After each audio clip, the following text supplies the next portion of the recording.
How many people actually have good relationships with their mother-in-law? I've often wondered about that, given my rocky relationship with my mother-in-law, Mary. Don't get me wrong, I never disliked Mary. In fact, I always wanted to get along with her. But from the very beginning of our marriage, Mary has been bending my intentions out of shape. My husband and I got married 4 years ago. We met through mutual friends and hit it off right away, starting to date. On our 3rd anniversary, he proposed. He's not much of a talker, but he's always been kind and calming, a real rock for me. So when he proposed, there was no hesitation. I said yes, and we happily tied the knot. As for my father-in-law and mother-in-law, I never had any particular thoughts about them. During family meetings, our conversations were always pleasant. No snide comments or anything. I figured we'd just keep a healthy distance and get along fine. Then came our first Christmas after getting married, and that's when the drama started. At the time, I was pregnant with our daughter. While I wasn't showing much yet, I was trying to take it easy because it was my first pregnancy. But when we arrived at my in-laws' house for the holidays, Mary immediately put me to work preparing the Christmas dinner. My husband was busy drinking with my father-in-law, Bob, and didn't notice how I was being treated. Mary had me cooking, cleaning, and running around nonstop. When I tried to rest because of the baby, she would say, "What are you doing just sitting there? You need to know your place. Just because you're pregnant doesn't mean you can slack off." She would force me back to my feet and keep ordering me around. I followed all her instructions, yet the next set of orders came instantly. So much for relaxing during the holiday break. I never expected our first visit to the in-laws' house to be this exhausting.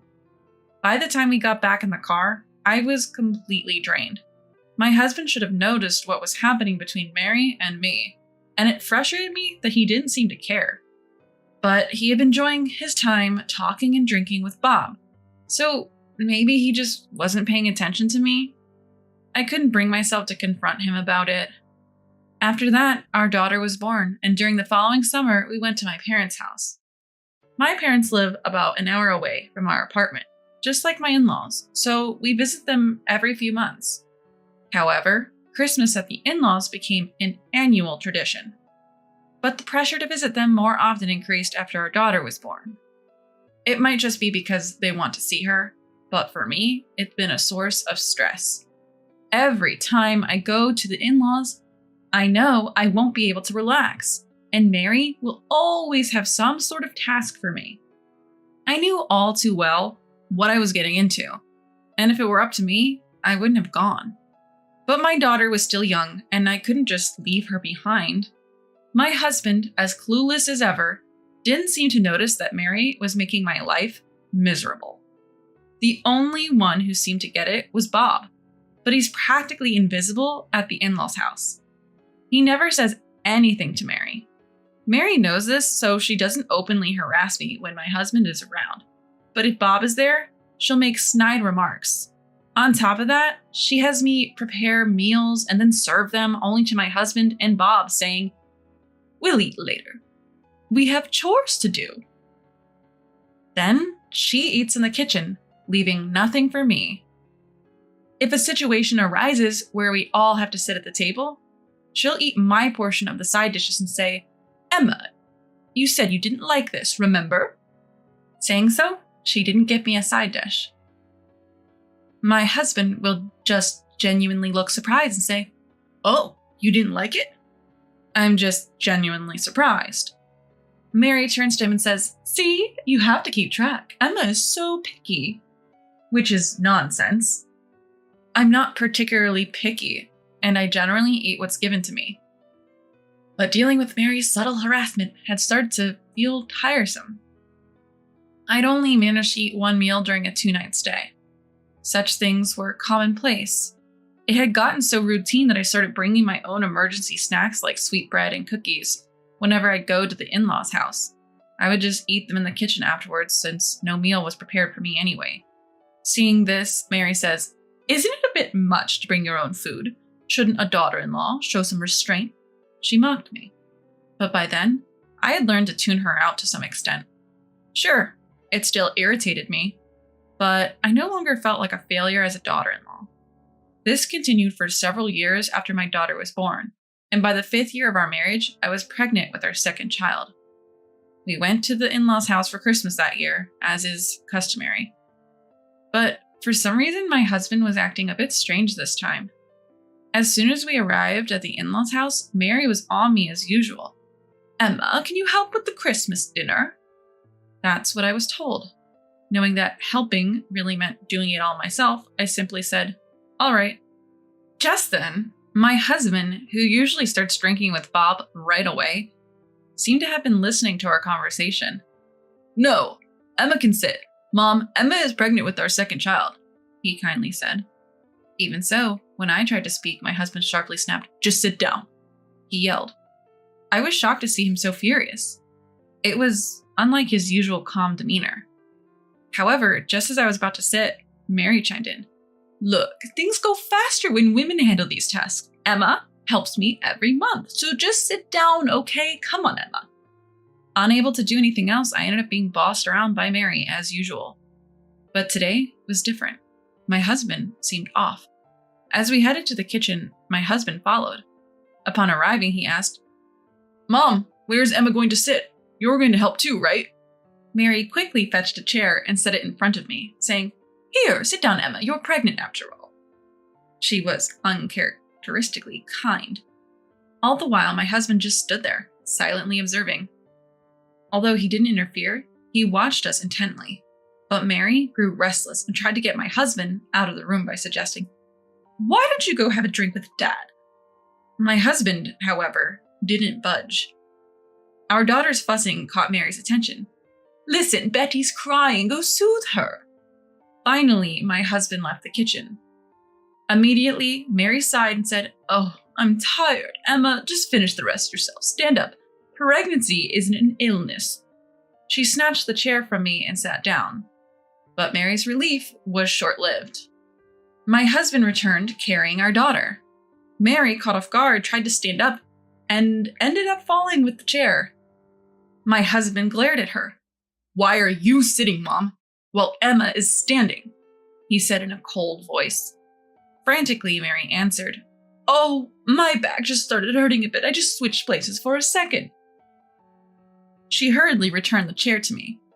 Thanks to my husband's supervision, Mary actually helped with the Christmas dinner prep, and we finished in half the usual time.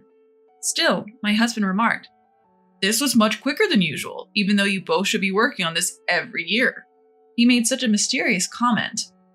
Mary, without replying, simply said, "I'm going to start preparing dinner. Why don't you go to the living room with Betty?" She tried to smile as she said this, but her son didn't budge an inch. Instead, he said, "Mom, why don't you want me in here? Is there something you're trying to hide?" Mary was clearly flustered, but managed to stammer, "No, not really." Then he sighed and said, "Call me if you need anything," and returned to the living room with our daughter. Once she confirmed he had left, Mary shot me a glare. "Did you say something to John?" I was equally surprised. I never thought my husband would behave like this. "I haven't said anything. I don't know what you're talking about." Exhaling a sigh, Mary said, "Fine, whatever. After dinner, you'll be cleaning upstairs. You know the drill. You do it every year." After that, I prepared dinner, and as usual, Mary served my husband, Bob, and herself first. But today was different. My husband insisted. "We won't eat until Emma joins us," thwarting Mary's plan, so we all ended up eating together. He kept adding more side dishes to my plate. "Emma, you're pregnant. You need to eat well."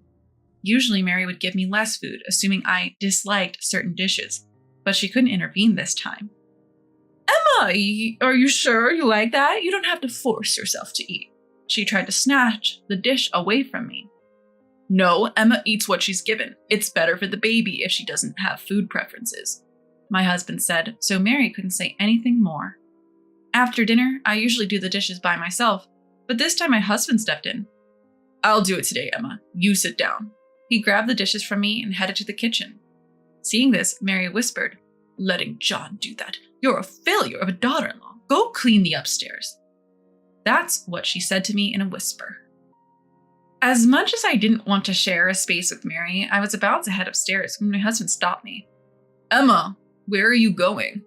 I didn't know how to respond, and before I could say anything, he seriously asked, Did Mom tell you to do something? No.